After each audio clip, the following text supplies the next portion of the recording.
It might not be okay to work your life away, but it is okay to work your 20s away.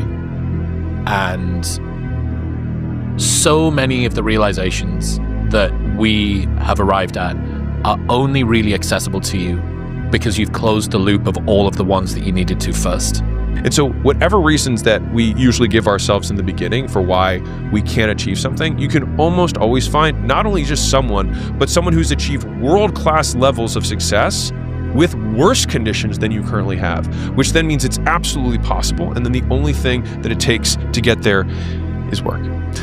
Which is why not quitting is the best skill. And the only thing that matters. Because by default, with an infinite game perspective, which I encourage everyone to have, the point of the game is to keep the game going. It's the only objective. Because even if, I obviously come from the business world, so even if your goal was to be number one at business, it's like, by what metric? Enterprise value, growth, profit, revenue, all of a sudden, okay, maybe it's richest man in the world. Okay, for how long? Look at the history of mankind. Not one person has ever been richest man forever. And so you get to touch the top, even if you're that one guy, for a moment, and then it's gone again. And so you can't have that as the end point because it is by its very nature finite. But the competitor whose objective is to continue to play can't be beaten because by playing, he wins. And so like if you want to do big shit, it takes a way longer period of time because the easy shit, the little hills, everyone conquers really quickly. I'm on time. I say please and thank you. It's like, so fucking what? And so like, if you want to do something that most people can't do, literally just extend the time horizon on the things that most people can't weather. Figure out what you want. Ignore the opinions of others. Do so much work, it would be unreasonable that you fail. Realize it never mattered to begin with. Help others once you get there. You've already achieved the things you said would make you successful. I get happier about the harder it is because I know that no one else will follow. It's a selection effect. And I think if you can shift from this is hard to no one else will be able to do this, then it flips from being this thing that you're like, oh, poor me, to oh, poor everyone else who's going to have to fucking try. Having a clue is overrated.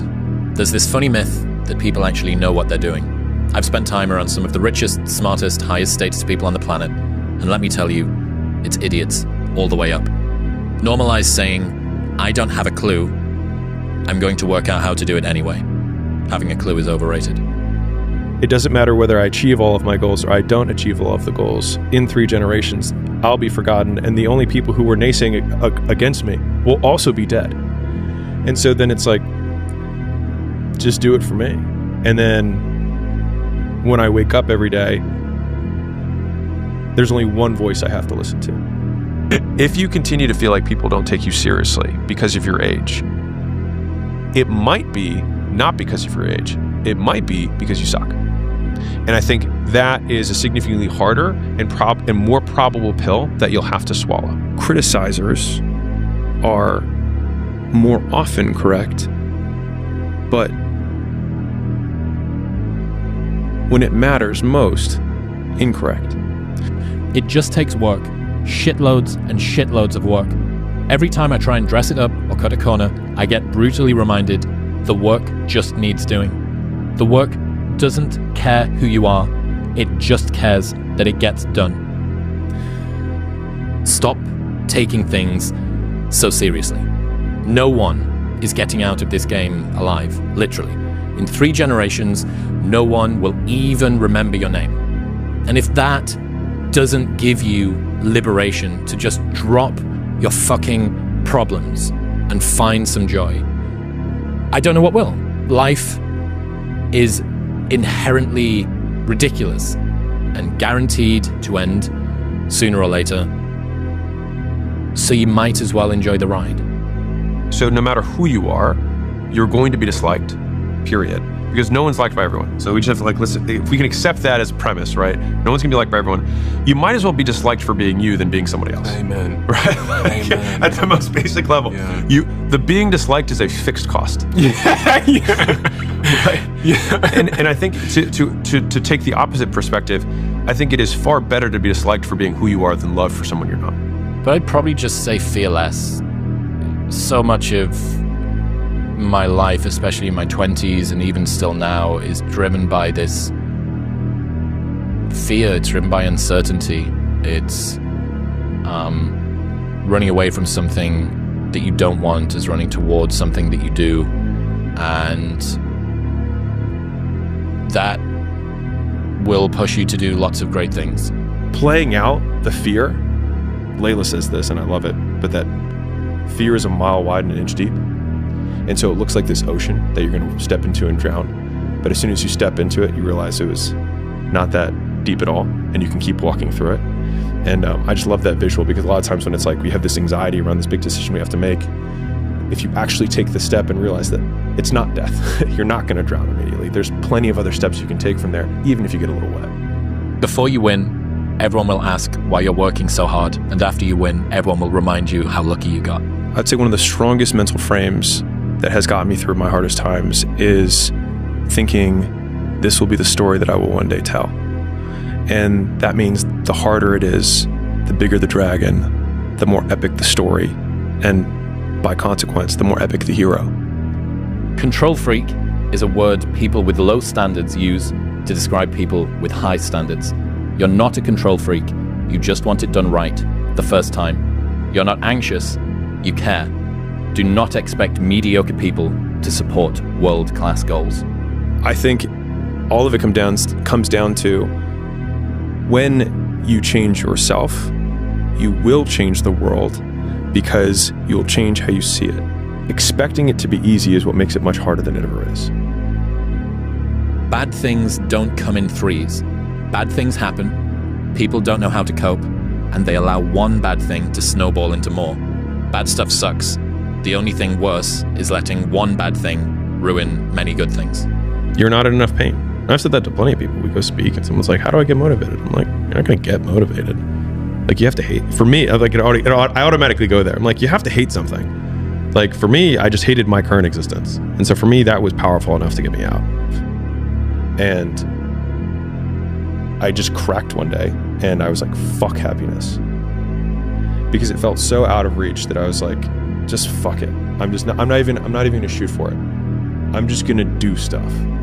And that's all I'm gonna do. I'm just going to do stuff. And what happened was, like, a few years later, a few days later, I looked up and I was like, I'm not miserable. And so I actually identified, and you might have 9 failures. I felt my first 9 businesses didn't really amount to anything. 9. As in the first one, spent time, fucking failed. Second one, this one will be different, fucking failed. Third one, this is the one. And then 6 more after that, right?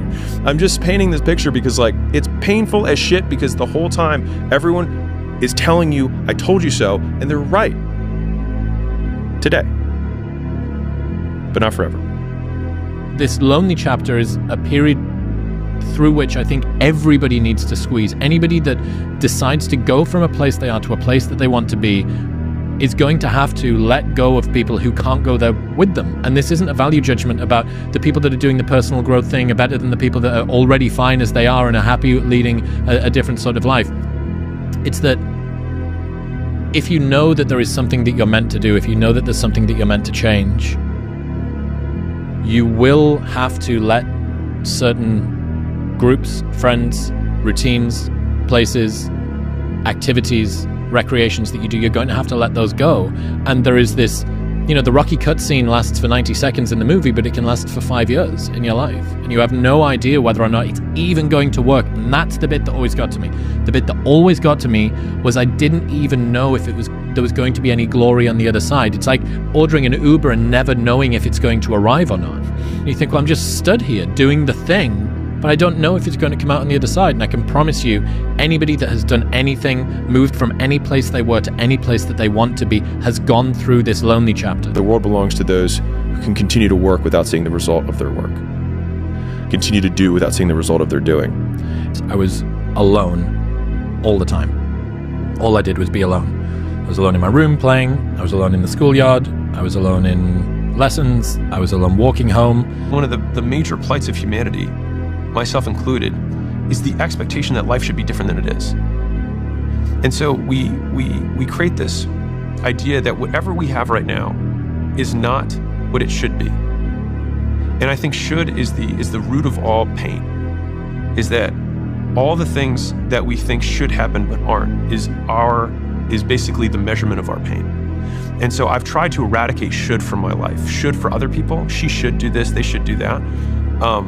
And just lean into is. It just is this way. It is astounding how many people want to be spectacular in life but also want to fit in and be normal. Like, by being normal, you are, by definition, aiming for average. Normal people get normal results. Weird people get weird results. You literally can't do what everyone else does and not expect to get what everyone else has. By doing what everyone else does, you guarantee average results. And if you are someone who's ambitious, and this is me just talking specifically to you because there's only a few people who are watching this who really are, and you'll know that if it's you. You have to get used to being alone. Because there are seasons where you'll basically transition from one group of friends into another. And it's not even a group of friends. You'll usually transition from a group of friends into no friends. And then you'll find one or two people who are at a new level. And then sometimes those people introduce you to some of their friends. And if you keep walking and you keep outpacing, then that group will then start retiring past you. And then maybe one person stays with you, maybe no one does, and you'll have another lonely period. I'm saying this because I used to think that there was something wrong with me, when in reality, I just didn't understand what the nature of being exceptional meant. And so I'm saying this purely from a definitional perspective. To be exceptional means that you are the exception. It means that you are not normal. And so it's normal for normal people to find you abnormal if you do things that are not normal. Don't let people who have mediocre goals deter you from taking actions that make you great, because it makes you different. Everybody at the start line of the 100-meter race has the same goal. It's to win. So it's not the person who has the best goals, it's the person who has the best systems and preparation. Maybe stop breaking promises to yourself. When you say, I'm going to wake up tomorrow at 7 a.m., and when the option comes to hit the snooze button, don't do it. There's one win that you've got for the day. That's action, right? And it is just, it's tried to say the Peterson clean your room thing, but the reason that works is that you start with the smallest ever step and you expand out from that. You want to become a writer. So imagine that you had a friend, and every time that you invited this friend out for lunch, they showed up an hour late, or they didn't show up at all. After a while, you'd stop trusting them and stop inviting them out at all. Right. You are that friend to yourself. Yeah. How can you have faith that you're going to go and do all of the things that you want in life when you can't not hit the snooze button? Right. Or you can't not cheat on your diet. You Right. can't not do, you are constructed by the tiny decisions that you make every single day. Stop complaining about the results you didn't get from the work you didn't put in. The only way to become more successful than most people is to be willing to do something most people aren't willing to do. I think it's just giving yourself permission to suck. It's giving yourself permission to be unhappy. It's giving yourself permission to not achieve while you do for a long period of time. It's giving yourself permission to lose friends. It's giving yourself permission to do things that's different than people in your social circle or your age group are doing. It's giving yourself permission to be an exception so that you can become exceptional. Everyone thinks you're crazy until it works. And so, if you think of the outcome as the trump card, then all of the pain and suffering that you lead up to that point, if you're just, I'm trying to think of an appropriate saying, I was going to say balls deep certain, that no matter what, you will die or you will get there, then the likelihood that all of the things that you've done up to that point will then be justified in retrospect is super high. It doesn't make sense to continue wanting something if you're not willing to do what it takes to get it. If you don't want to live the lifestyle, then release yourself from the desire. To crave the result, but not the process, is to guarantee disappointment. If you don't want to live the lifestyle, then release yourself from the desire. There is a path between where you are and the place that you want to be. If you're not prepared to do that walk, still wanting to reach the end of the path is just guaranteeing that you're going to live an unsatisfactory life. It's funny because a lot of us want traits, right? We want to be patient, we want to be humble, we want to be, long-suffering, whatever words you want to use. But in order to, if I would say, hey, how would you if you had to create a human, what would you put them through to make them tough? It probably wouldn't be a really chill life.